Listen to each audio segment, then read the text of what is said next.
Amigas, amigos, compañeros y compañeras, bienvenidos a un nuevo programa de entrevista, de conversación de nuestro diario digital Huerquén Rojo en el canal América Libre de Todo Un Poco.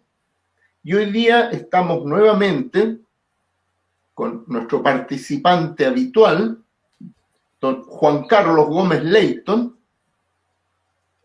que él pidió especialmente que abriéramos este programa con estas imágenes y el himno del que fuera el gran Partido Socialista de Chile, muy lejos, diría yo, de lo que es actualmente.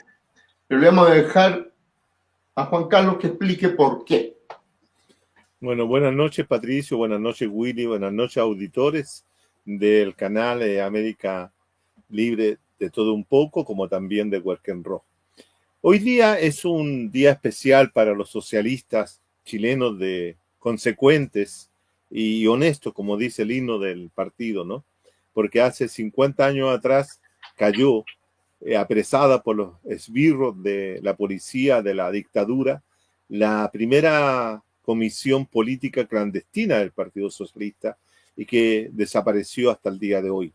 En esa oportunidad cayeron el diputado Carlos Lorca, que era diputado por Valdivia, Ezequiel Ponce, que era un obrero portuario de Valparaíso, Ricardo Lagos, que era un importante hombre y miembro del comité central del partido de Chillán, y una serie de enlaces, mujeres que participaban también en ese momento en esa comisión y que tenían la vinculación con el partido.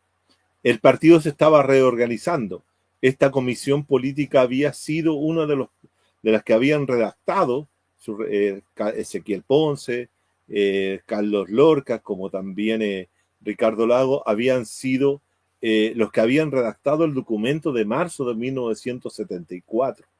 El documento de marzo es un hito extraordinario en la historia política del Partido Socialista de Chile, aquel fundado en 1933, el partido de Allende, el verdadero partido de Salvador Allende, un partido que se había ido enquistando dentro de la sociedad chilena, penetrando en la sociedad, haciéndose parte de los distintos grupos de la sociedad chilena, representando a los trabajadores y, por supuesto, llevando al presidente Salvador Allende, que mañana está de natalicio, cumple sus 117 años de existencia, de la memoria presente de Salvador Allende.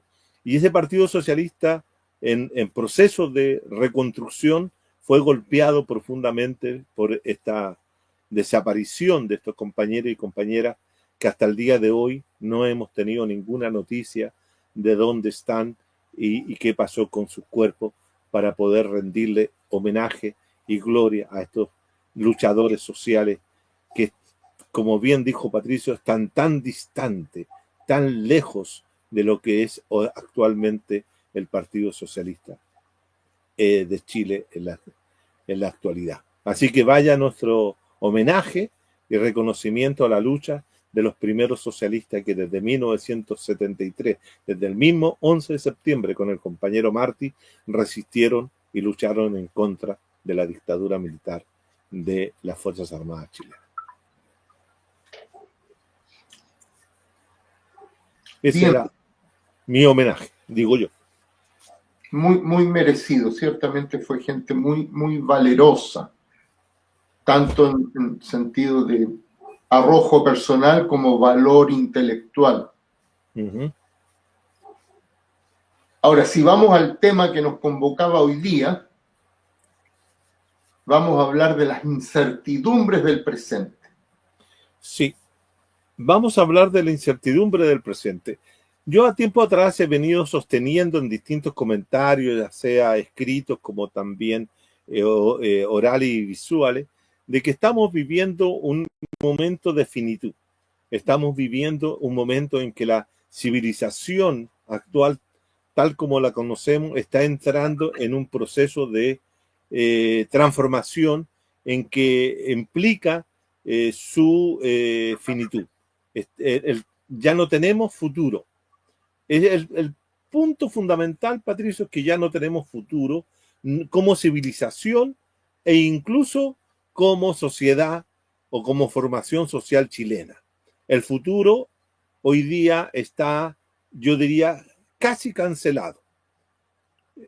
Todavía quedan algunas rendijas, quedan algunas grietas por las cuales podría avanzar en la apertura de un nuevo futuro hacia adelante, porque este presente, como bien dice el himno del Partido Socialista, es un presente vergonzoso.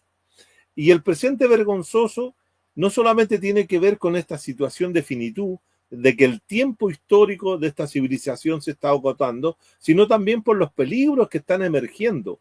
Como decía Gramsci, en una sociedad que está terminando y hay otra que está naciendo, que todavía no se puede plasmar, no se puede ver la configuración de esa nueva fisonomía societal que va a emerger. Dice Gramsci en uno de sus escritos que surgen los monstruos, surgen los seres extraños, surgen los peligros, si entendemos la monstruosidad como un peligro.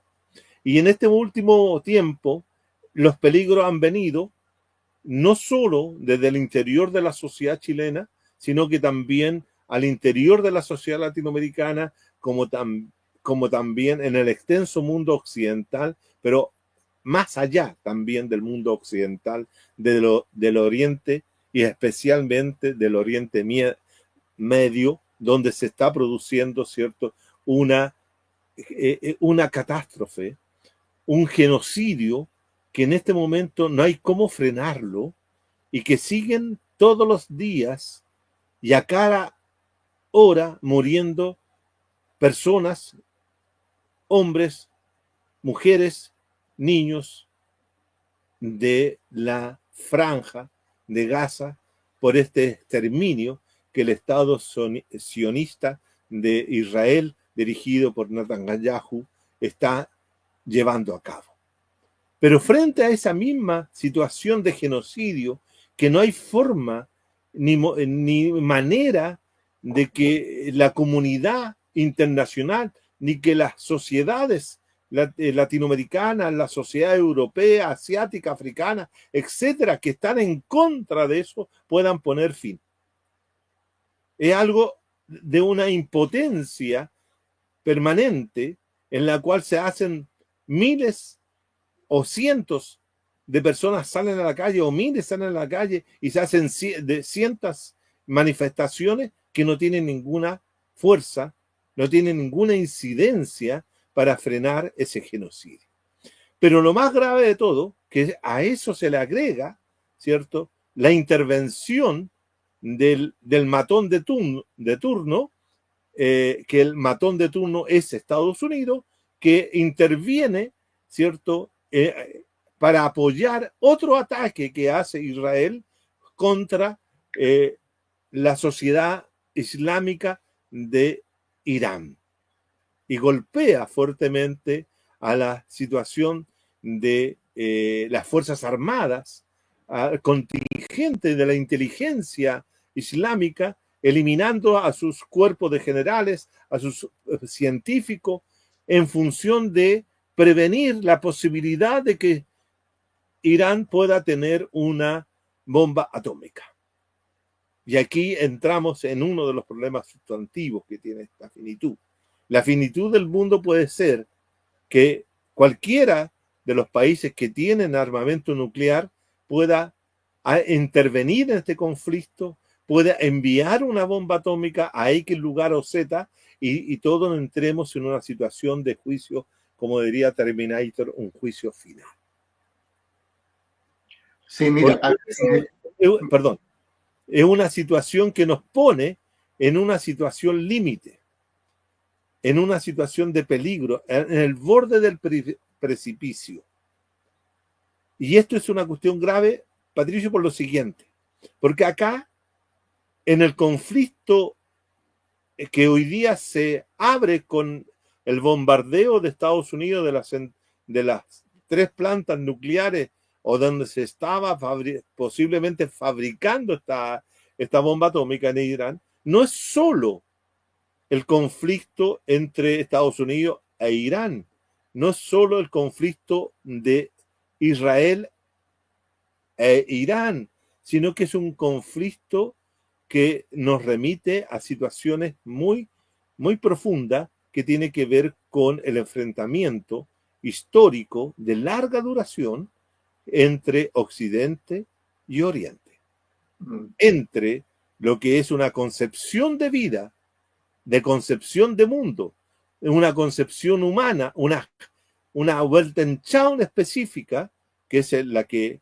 levanta y construye desde hace siglos el Islam, y los musulmanes, para decirlo así más claramente, ya sea en su versión chiita o en su versión sunita, pero son expresiones de una cosmovisión, de una visión de mundo que choca con la de Occidente, y la de Occidente que choca con ellos y que no Occidente a lo largo de este tiempo no ha respetado aquello.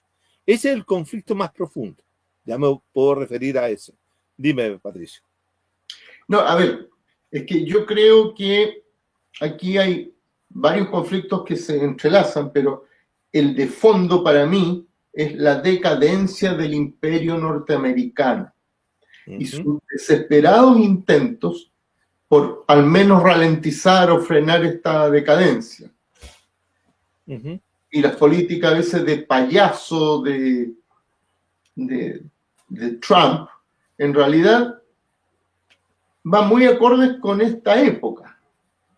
Estados Unidos es un país que pasó en pocas décadas de ser el principal acreedor del mundo, o sea, todo el mundo le debía, a ser el principal deudor en el mundo. Tiene un déficit comercial gigantesco, desde la globalización, que por cierto benefició en primer lugar a las élites empresariales, burguesas norteamericanas, porque trasladaron la producción a países de mano de obra barata, pero se ha desindustrializado radicalmente, y hoy día es más bien un país de servicios, sobre todo servicios de atención y financieros, y su industria fundamentalmente es la del complejo militar, armamentístico. Esa es la razón por la cual están obligando a Europa Occidental a aumentar el presupuesto militar, porque las armas se las van a comprar a ellos.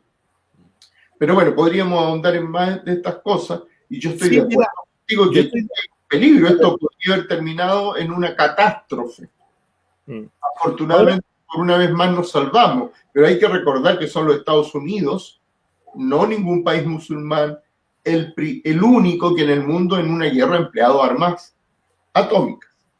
A ver, el tema central es que cuando hablamos de la decadencia de la civilización, indudablemente que nosotros estamos ubicados desde este punto del planeta, estamos ubicados en este hemisferio, en el hemisferio occidental, y respondemos de una u otra manera, aunque críticamente, a la cultura occidental. Y somos parte de esa historia de Occidente. Nosotros no nos podemos separar, desprender de esa realidad. Ahora, cuando tú planteas correctamente de que estamos frente a la decadencia de Estados Unidos, la decadencia norteamericana viene produciéndose desde hace largo tiempo hasta parte, ¿no? O sea, ya serán unos 20, 30 años de que la decadencia estadounidense se ha ido desarrollando en distintos niveles con diferentes formas y al mismo tiempo buscando formas de salida a ella misma. Y una de las formas de salida fue, en su momento, la globalización, etcétera, ¿no? Pero eso está claro, es parte del mismo problema. Es parte del mismo problema. El punto sustantivo que la globalización se construyó sobre la base de 4 grandes monopolios. Y esos 4 grandes monopolios fundamentalmente están dentro de lo que el control que tienen, ¿cierto? Específicamente los países capitalistas centrales. Entonces, uno de esos monopolios es justamente el elemento que tú colocabas, que es el monopolio de tener las armas nucleares o ser parte del club privilegiado de países que tienen armas nucleares, pero también acompañadas con una fuerte industria armamentística, de armas de todo tipo. Pero no solamente Estados Unidos, sino que también hemos visto que en el conflicto de Israel con Gaza o de los palestinos con Israel, quienes venden mayor cantidad de armas también a los judíos están los alemanes, están los franceses, están los británicos y, por supuesto, mayoritariamente los estadounidenses. Ese es un conglomerado de países productores de armas y que ellos tienen el monopolio. Y tienen no solamente el monopolio de producir estas bombas de profundidad que fueron lanzadas contra Irán la vez pasada, es efectivo que es así, por lo tanto ellos tienen. Ahora, ¿podemos nosotros desde acá, en una discusión, en un intento de análisis de todo este conflicto, eximir a los grupos árabes o islámicos de esta situación de guerra cultural civilizatoria entre dos formas de civilización que se confrontan en el último tiempo? No podemos tampoco eximir. Además, por lo siguiente, recuerda tú que el atentado que se realiza sobre las Torres Gemelas, si aceptamos la tesis central, que fue Al-Qaeda. Al-Qaeda es una organización islámica que había declarado, ¿cierto?, a través de su jefe máximo, la Guerra Santa contra Estados Unidos y contra Occidente. Pero no solamente eso, si nosotros revisamos la historia de Medio Oriente desde 1948 o 45, de fines de la Segunda Guerra Mundial en adelante, la conflictividad no ha dejado de parar, proveniente de ambos lados y fundamentalmente de la lucha de liberación nacional que han levantado los países árabes contra la intromisión de Occidente en sus territorios a través de políticas de colonización, de expropiación de sus riquezas básicas, de explotación del petróleo, etcétera, etcétera, etcétera. Es decir, aquí hay constantes agresiones de parte de Occidente y indudablemente un conjunto de iniciativas, de acciones bélicas provenientes desde el punto islámico. Recuerda tú que la década de... Déjame darte una opinión. Porque por una vez no concuerdo contigo, no concuerdo con esta dicotomía de Occidente, mundo islámico. El mundo islámico es diverso. En Irán en particular... Como Occidente también es diverso, Patricio. Por eso, entonces el conflicto, esto no es el conflicto de Occidente y Oriente. Es un conflicto que tiene que ver con estructuras económicas, con clases sociales, con el imperialismo y el colonialismo. Y lo que durante mucho tiempo padecieron y siguen padeciendo en general los pueblos del Medio Oriente y de Oriente, a excepción de aquellos que han logrado liberarse de estas condenas, es la explotación inmisericordia de las grandes potencias capitalistas coloniales y neocoloniales después de la Segunda Guerra Mundial. Hay que recordar además que en Irán existía uno de los partidos comunistas más importantes del mundo. Y que en muchos de estos países la izquierda laica era tremendamente importante. Sí. Pero los Estados Unidos y las potencias occidentales hicieron todo lo posible para descabezarlas. Y en general lo terminaron consiguiendo. Y la única oposición relevante que quedó fue la oposición islámica. Pero hay diferentes oposiciones islámicas. Muchas de ellas han sido promovidas por las potencias occidentales.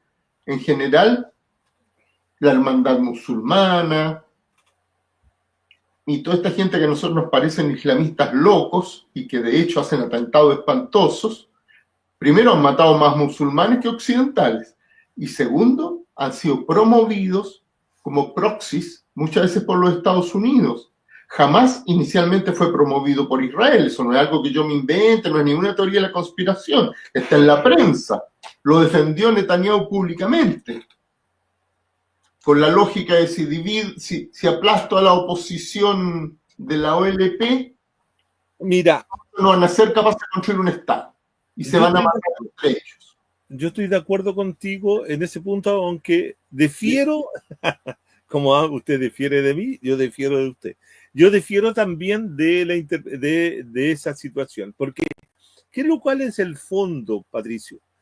El fondo de esta conflictividad, que no hay que verla solo en lo que son las conflictividades del último tiempo, sino que hay que verla también en lo que es la conflictividad a lo largo de la historia, desde la construcción misma. El Islam y los musulmanes, bajo distintas formas de dominación, con diferentes maneras también de proyectarse, han sido también profundamente expansionistas, colonialistas, sometedores de pueblos, han impuesto también su lógica y sus formas de pensar a otros y han eliminado, han hecho también genocidio importante a lo largo de la historia. No nos podemos negar a esa situación. Pero este conflicto tiene un punto importante de señalar que fue en 1979. 1979, tú sabes perfectamente que se produce la revolución islámica de los ayatolás y especialmente de Ayatollah Khomeini, que vivía en Francia exiliado, y él avanza, ¿cierto?, para poder aprovechar la destitución del Shah de Persia, Reza Pahlavi, que había iniciado un proceso de modernización de la cultura islámica, de la laicización del islamismo en Irán, y atentaba contra las bases mismas de esa cultura y de esas formas religiosas. Por lo tanto, en una conjugación de levantamiento en la cual el Partido Comunista que tú señalas tuvo una importancia fundamental para ese levantamiento en contra del Shah, en contra de esa tiranía de Reza Pahlavi, y esa posibilidad también fue confiscada, arrebatada por el Estado Islámico, pues del Ayatollah, que estuvo bastante tiempo, 16, 15 años en el poder, eliminó toda esa situación, demostrando en los hechos que no era de ninguna manera una construcción, comillas, democrática, pro abierta a transformaciones, ni de beneficio hacia a la sociedad misma, sino que era una teocracia de que imponía una forma de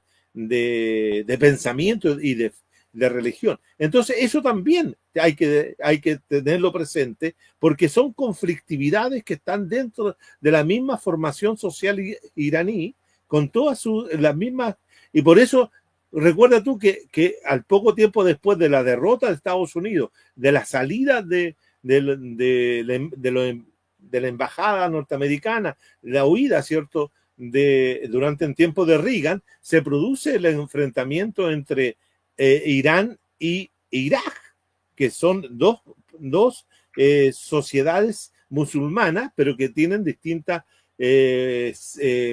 visiones, una es chiita y la otra es sunita. Entonces, es una conflictividad que tiene mayores complejidades. Yo no estoy negando lo que tú estás señalando.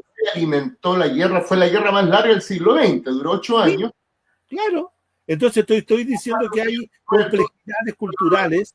Y Europa Occidental que alimentaron al bando de Saddam Hussein, que después de demonizar, y por cierto era un dictador brutal. Y el tema central es que ese es un elemento que a mí me parece tremendamente significativo. En este tipo de cosas hay que señalarlo. Los países árabes, el conjunto de países árabes, ¿cierto? Nunca han tenido un tipo de formas políticas que se asemejan a Occidente. Yo no estoy diciendo que esos países, por esa cultura, por esa forma, debieran desarrollar la democracia liberal X o Z, sino que si tú quieres un proceso de revolución social dentro de esa, debiera apuntar, ¿cierto?, al término, como también nosotros acá, la gente de izquierda, la gente de pensamiento crítico, la gente que hemos propuesto la revolución, queremos barrer también con las formas religiosas que son adoctrinarias, que son enajenadoras, que son dominadoras de muchos sectores de nuestro pueblo. Entonces, en ese sentido también, lo que no se ha producido nunca en el mundo árabe, en el mundo del Islam, son procesos de esa forma de liberación. Todo lo contrario. Tú sabes cómo terminó la primavera árabe, reforzando muchas veces las formas autoritarias de poder. Entonces, ese es el tema de fondo. El tema de fondo que está a ese lado.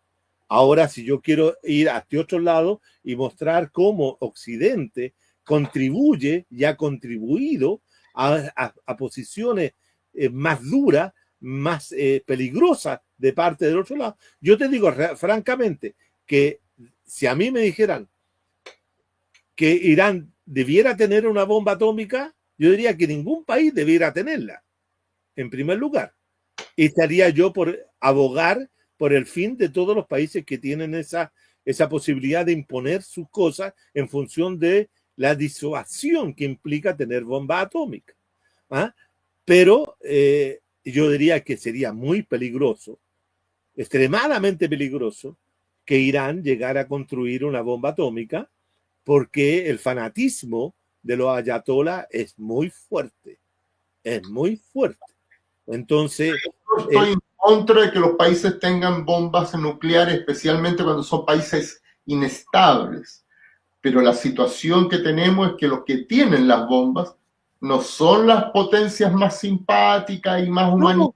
No, por supuesto que no. Yo no estoy diciendo que tampoco quiero que Estados Unidos sea el único gran responsable de las bombas atómicas que lanzó las dos primeras. Hay otra cosa. Todo el islamismo radical fue construido desde el principio por intereses de las potencias coloniales occidentales. Eso yo te digo, ese punto yo no estoy de acuerdo contigo. Tú eres historiador, lo puedes estudiar, si no son teorías de la conspiración. La hermandad musulmana fue creada por los servicios secretos británicos en Egipto. Sí, es que lo que sucede, Patricio, que en este momento, yo te voy a decir una cosa. Yo decía que había 4 monopolios fundamentales y uno de los principales monopolios que Occidente posee, que los países capitalistas centrales poseen, es el tema del monopolio del conocimiento y del monopolio de los saberes informativos. Hoy día, quien maneja lo que se quiere dar a conocer son las grandes transnacionales de las comunicaciones. Y eso tú no lo controlas, no lo controlamos nadie. Y tú viste lo que pasó con la llegada del canal ruso a nuestra sociedad, que ya comenzaron a plantearse una serie de discusiones acerca de la validez de tenerlo presente. ¿Por qué? Porque eso viene a quebrar ese monopolio. El monopolio de la información. Y por lo tanto, el monopolio de la información, para incluso, Patricio, para liberar las responsabilidades que tú mismo señalas a Occidente, es fácil decir que jamás fue organizado por el Mossad israelita, que los servicios secretos de organizaron este otro. Bueno, de repente uno tiene que poner duda también hasta qué punto las organizaciones de liberación palestina, las organizaciones de liberaciones en el Líbano o cualquier otra que han surgido, también provienen de los esfuerzos que han hecho estos países por tratar de sacarse de encima el pie del imperialismo occidental. Y cuando hablo del imperialismo occidental, yo me estoy refiriendo al imperialismo que no solo va en busca de la riqueza naturales que tienen esos países, sino que no solo van en busca de eso, de extraer esos minerales, petróleo, lo que fuera, sino que van a imponer una cosmovisión, van a destruir una forma de ver las cosas. Así como en América, ¿cierto? Destruyeron la cosmovisión indígena para imponer la cosmovisión católica. ¿Ah? Así es el Occidente actuando en el mundo. No permite otros. El Occidente es lo menos tolerante frente a otras realidades, no permite. Y los otros actúan de manera... Las religiones monoteístas son Sí. muy tolerantes. ¿Muy qué? Intolerantes. Ah, por supuesto, por supuesto. Juan Carlos, nos hemos comido una parte importante del programa y... Bueno, por eso es la guerra. Había otro tema que son la incertidumbre también en relación a las elecciones. ¿Qué nos tienes que decir de eso? Bueno, termino esta parte para engarzar con lo. Indudablemente que esta incertidumbre que nos coloca este conflicto que se produce en el Medio Oriente, ¿cierto? Como otro momento, como en 1967, como en 1948 y otros instantes, como fue en 1973 con la subida del petróleo. Siempre el Medio Oriente nos ha generado a todo el mundo una serie de incertidumbres. Y parece ser que esa incertidumbre que se está desarrollando actualmente en el mundo y en el concierto de las naciones y en el sistema internacional y el aparecimiento de estas monstruosidades que hemos señalado, no tuviera presencia en Chile. Parece ser que, bueno, la preocupación está si el presidente Boric va a la reunión de BRIC, del país emergente del BRIC, a Río Janeiro la próxima semana y se encuentra con los emisarios de China, Irán y Rusia, Brasil, etcétera, ¿cierto? ¿Cómo se va a sacar la foto? Hoy día se preguntaban algunos. El tema central es que tenemos que tener una mirada sobre eso. Y el tema central, Patricio, que a mí me da la impresión es que cuando en el pasado este mismo conflicto se hizo presente, teníamos en Chile, en América, en Europa incluso, teníamos una izquierda potente, una izquierda que era capaz de golpear la mesa, una izquierda que era capaz de señalar rumbos, de señalar perspectivas, de ofrecer futuros. Incluso a través de lo que era la Organización de Países No Alineados. Tú te recordarás de esas organizaciones que reunía a todos los países que no estaban necesariamente afiliados o alineados al bando estadounidense o al bando soviético. Pero hoy día la izquierda, te das cuenta que hoy día la izquierda tiene un silencio total y completo frente a esta situación. Claro, no estoy diciendo que no existan organizaciones que puedan plantear cosas, pero el tema central es que las organizaciones existentes son tan débiles, tan fragmentadas, que no tenemos hoy día una izquierda que pueda levantar una voz frente a esta conflictividad.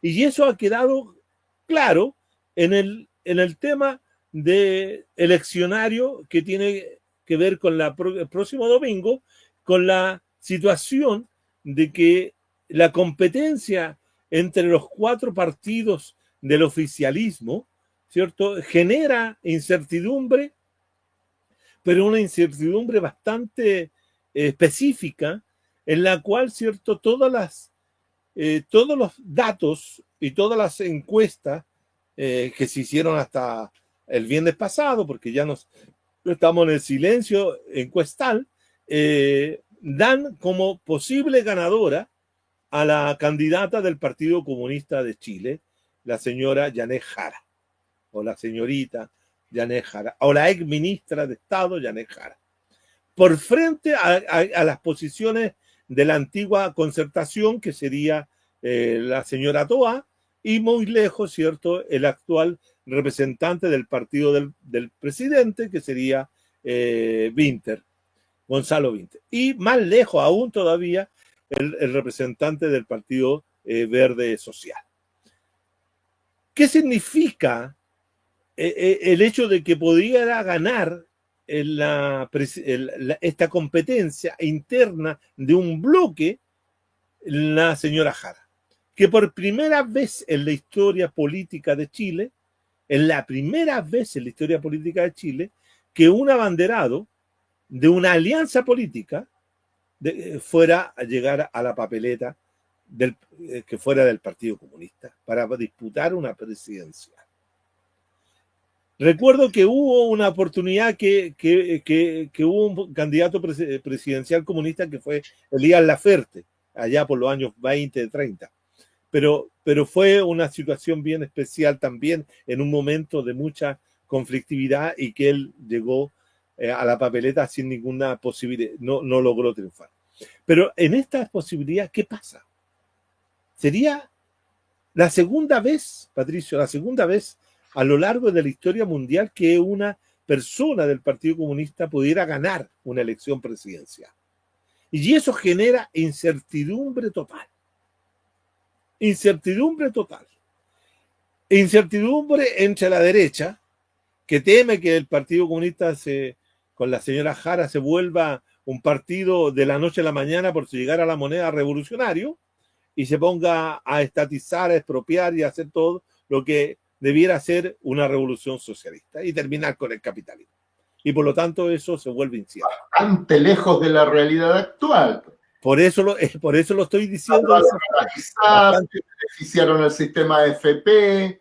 Claro, por eso lo estoy diciendo. Entonces, y genera también incertidumbre en las huestes del famoso socialismo democrático levantado por un partido como de la incerteza, de la indefinición, un partido de la nada, que es el Partido por la Democracia, que teme, y como lo ha dicho, ¿cierto?, su candidata, Carolina Toá, que sería peligroso para el país ser gobernado por los comunistas.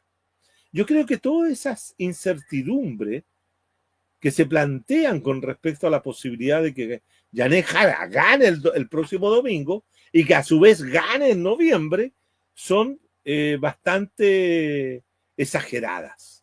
Yo creo que aquí ha habido una maquinaria que se ha ido puesto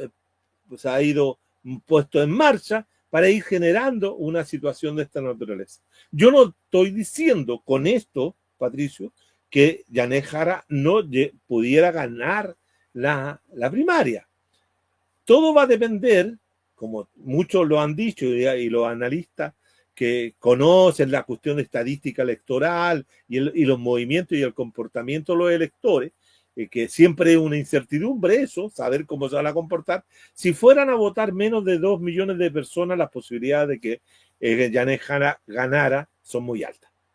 Pero si se mueve el asunto sobre los 2,5 millones de personas, las posibilidades de Yanez Jara se reducen, pero no se pierden. Pero sería, desde mi punto de vista, aunque yo, y tú sabes perfectamente que yo he sido una persona que no vota en estos procesos, no porque no quisiera y no porque no me interesen los procesos electorales, sino que fundamentalmente porque nosotros, personas que piensan como yo, no tenemos por quién votar, porque no nos da, no es para nosotros creíble la candidatura de Jara, por lo que tú bien decías, una persona que le entregó mayores recursos a la AFP en un 60%, que las 40 horas no son la medida de buscar mayor tiempo de descanso para los trabajadores, sino es una medida hecha al tono de los empresarios, de flexibilidad, y así otras cosas no da confianza. Igual cuando se refiere al tipo de economía que quiere hacer, la ignorancia es total y supina en ese plano. Entonces, no es una candidata que menos lo va a hacer Carolina Toá, menos lo va a hacer el señor Winter y Mulet tampoco. Nosotros no tenemos candidato en esta pasada, como tampoco vamos a tener candidatos en la próxima elección presidencial, y por lo tanto por eso no votamos porque no tenemos candidatos que ofrezcan un proyecto político para la sociedad chilena y para su transformación. No vamos a votar. Por lo tanto, pero sería muy agradable, te lo digo francamente, sería muy agradable para esta sociedad, para que se moviera, se revolviera, para que se salieran una serie de situaciones nuevas, que la señora Jara ganara la primaria. Sería fantástico, sería fantástico. Y sería fantástico porque tendría que redefinir, eso implicaría redefinir un montón de cosas, redefinir incluso las políticas internas del Partido Comunista, redefinir lo que va a ser la política de alianza de los 4 partidos, quiénes se van a incorporar, redefinir la política de alianza de la derecha, redefinir, no, sería un experimento político extraordinario para la sociedad chilena si que se llegara a producir aquello. En ese sentido, sería muy interesante que se produjera, porque ¿qué pasaría con esta sociedad que se ha mostrado a lo largo de su historia tan anticomunista, que llegara a triunfar una candidata comunista que en los hechos, y yo conversando con la gente, siempre me dice lo mismo, mire, ella es comunista, pero no lo es, porque no hace las cosas que deberían ser los comunistas. ¿Cachai? No, entonces está claro, pero fíjate qué significaría para la sociedad chilena que la próxima candidata de esta coalición, yo creo que esa coalición se rompe, Patricio, se rompe la coalición. Que la coalición no es capaz de tener una banderada del Partido Comunista. No podría tenerla, y no quisieran tenerla, se quiebra. Y por lo tanto habría que pensar, porque ninguno de estos candidatos que participan hoy día, ni la Carolina Toá, ni el Gonzalo Winter, podrían ir de nuevo a una competencia. Ellos están inhabilitados. Tendrían que sacar debajo el sombrero, hacer un acto mágico para sacar a un nuevo candidato que fuera totalmente por fuera, a competir incluso con la comunista. Ahora, ¿para qué te digo la incertidumbre? La incertidumbre que está al otro lado. En la derecha, la incertidumbre es total por un hecho. En la derecha, la incertidumbre está dada por las condiciones, digámoslo de esta forma, las condiciones de salud de la candidata, Matei.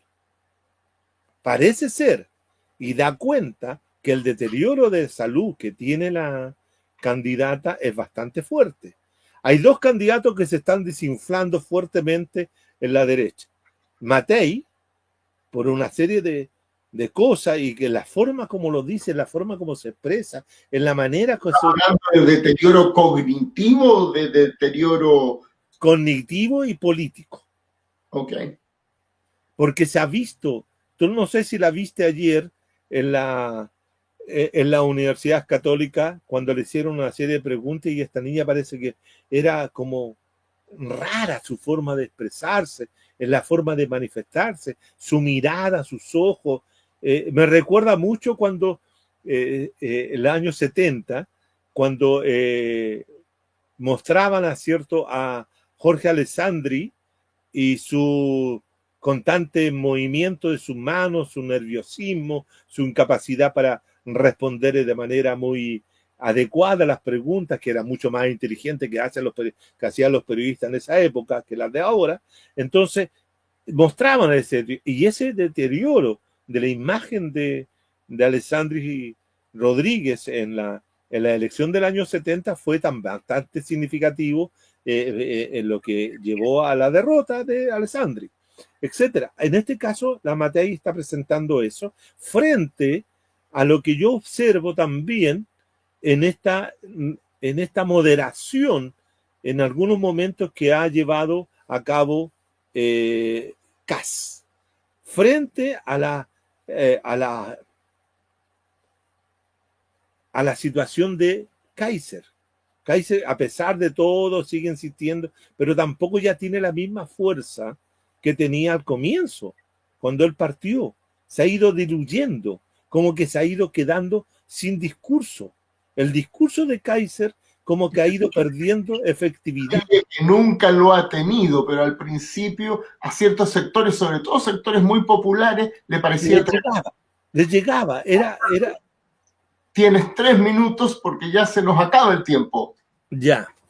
Digo que hay incertidumbre a nivel internacional por la guerra que ya hemos planteado, está ahí. En cualquier momento puede venir un hecho que no necesariamente, Patricio, puede ser una bomba atómica convencional, sino que puede ser simplemente un par de ojivas nucleares que disparen y queda la catombe. Eso está ahí. Aunque muchos analistas del conflicto plantean que eso es una situación de riesgo mínimo. Pero yo tengo la impresión de que en esta locura que está desatada este mundo occidental, fuertemente en su proceso de decadencia generalizada, que es la general, y dentro de esa decadencia yo concuerdo contigo que es Estados Unidos. Pero eso no hace que este país, ¿cierto?, esté viviendo una de las situaciones más extraordinarias del último tiempo. Ninguna de las anteriores elecciones primarias estuvo la posibilidad de plantearse la posibilidad de que una candidata del Partido Comunista, independientemente, Patricio, independientemente, auditores, de la postura actual del Partido Comunista y de la postura histórica del Partido Comunista. El Partido Comunista chileno nunca ha sido un partido revolucionario. El Partido Comunista chileno nunca ha estado por la revolución social, nunca ha propiciado la revolución social, ni siquiera en los momentos de la rebelión popular hizo coincidir la idea de que la rebelión popular de todas las formas de lucha contra la dictadura fuera un momento coincidente con el planteo de la revolución social. El Partido Comunista no, siempre ha sido un partido reformista, parlamentario, que le encantan los procesos electorales, que le encanta el trabajo parlamentario, etcétera, etcétera, y las alianzas de ese tipo, desde la época de Recabarren en adelante. Recordemos que Recabarren hizo alianzas hasta con el Partido Liberal cuando era diputado entre el año 20 y el año 24. Entonces, eso es una cultura que está inserto en el Partido Comunista. El Partido Comunista siempre se opuso a la revolución social a través del proceso armado. Recordemos la lucha que tuvo contra el MIR desde el 65 en adelante. Nos cortaron. Lo hemos pasado mucho del tiempo. También, me enojó nuestro director. Pusimos 2 temas